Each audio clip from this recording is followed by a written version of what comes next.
Hey guys, happy My Faith Friday.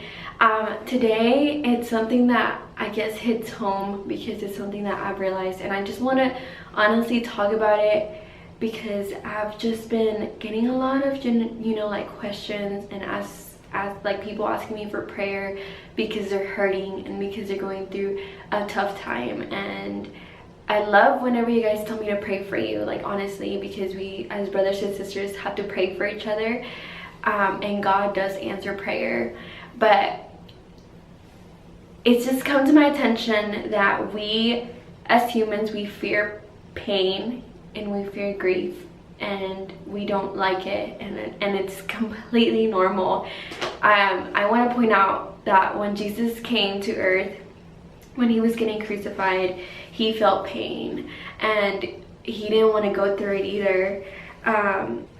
In Mark chapter 15 verse 29 through like verse 32, you see the people, the guards, or just bystanders and people who are passing by just basically mocking him. They would just be like, "You who would destroy the temple and rebuild it in 3 days, save yourself, come down from the cross." And they also said, "He saved others, he cannot save himself. Let the Christ, the King of Israel, come down now from the cross, that we may see and believe." As when he was passing, like it was his last moments, he said, my God, why have you forsaken me?" I just want to say, pain and not wanting to go through pain is completely normal, and Jesus went through it. And I just want to say that, like, we focus so much on how it makes us feel. And even Jesus, when he's like, my God, why have you forsaken me?" I feel like that's us. And a lot of times that we say, "God, why do you let this happen to me? Like, why do you let, I'm hurting so much, like take it away from me now, and take it away now.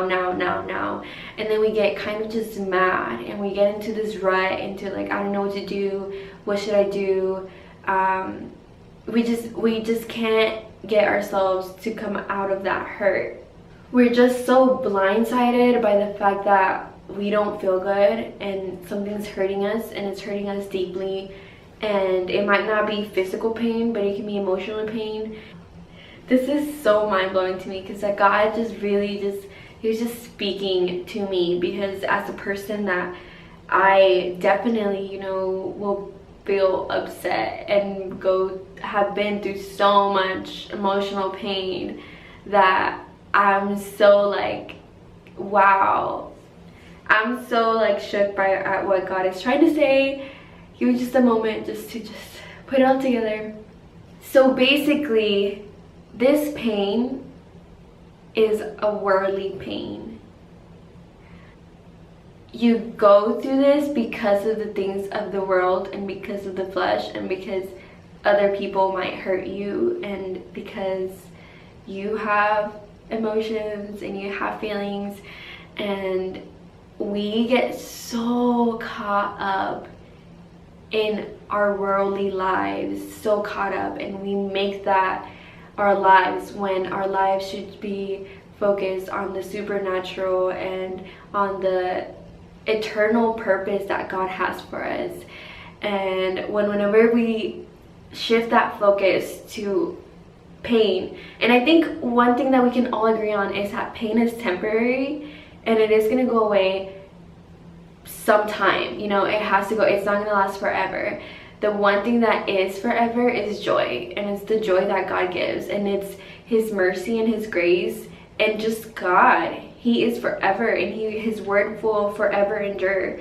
And instead of just focusing on the pain, we need to shift our focus onto God and onto his love, and just find comfort in it. I also don't want to take away from the pain, because I know that pain is real and we all feel it.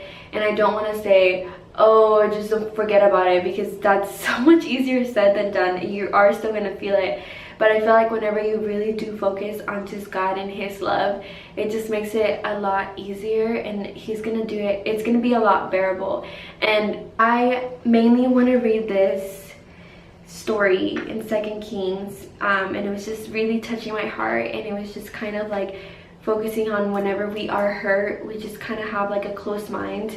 Like I said, we forget about the goodness of God, and we forget about, you know, our eternal purpose, and we focus on the temporary pain. And so the Lord just kind of gave me this story. And a backstory on this is that Elijah was like, he was a prophet, and he was basically counseled to the king.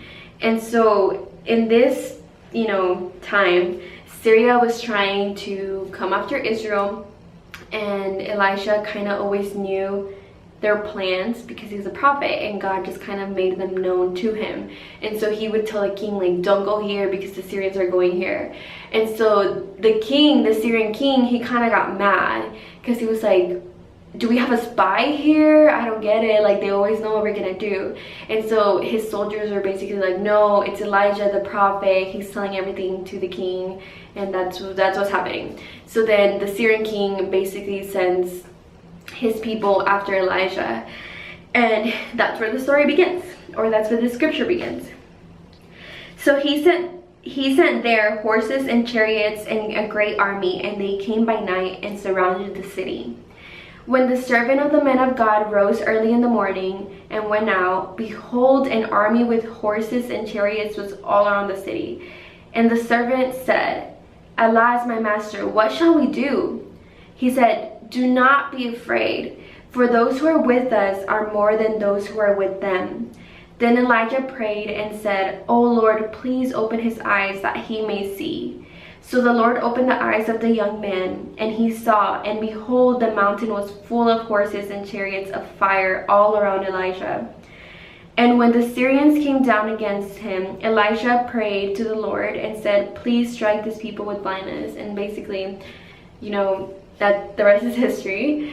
So basically, when they woke up, there's an army of Syrians surrounding them. And Elisha's servant was like, oh my gosh, what are we gonna do? Like, they're obviously gonna beat us, we don't have enough men. And Elisha was like, what? He was like basically shook, kind of like, do you not know who we serve? So he prayed and he was like, God, please open his eyes so that he may see. Elisha's eyes were already open, but his servants weren't. And so that's like, whenever we are in fear, whenever we are feeling pain, like this servant was, he was in fear, we tend to not have our eyes open, and we tend to just focus on the problem, focus on what's hurting us, and just focus on the pain.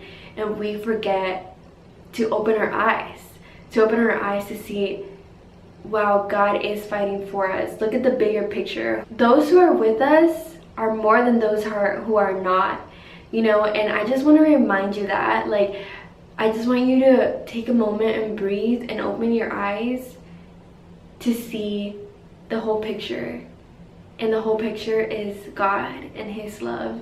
And then you'll see how little your problem is and how little your pain is, and it's gonna be okay. And I just want to pray for you, and I just want to pray for God to open your eyes, and for you to realize, you know, that his love is just unconditional. And if you want me to pray for you, please reach out in the comments below or on Instagram.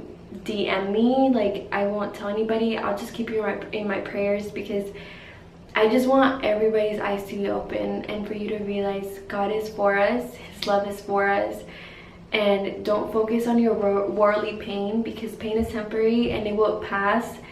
And that's it. And I kind of just want to finish with this song. It's in Spanish, but it's basically saying, open my eyes like Elijah's, show me heaven, basically, like, show me your glory, and then just like overwhelm me with your presence, oh God. Like, I just have it in my heart, so I'm just gonna kind of end it with a little bit. Don't mind my voice.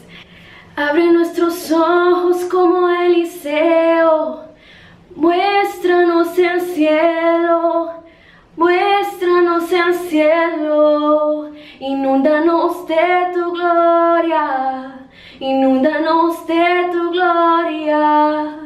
Trae aquí el cielo, cielo, inúndanos de tu gloria, inúndanos de tu gloria. Trae aquí el cielo, trae aquí el cielo. I just wanted to end it there.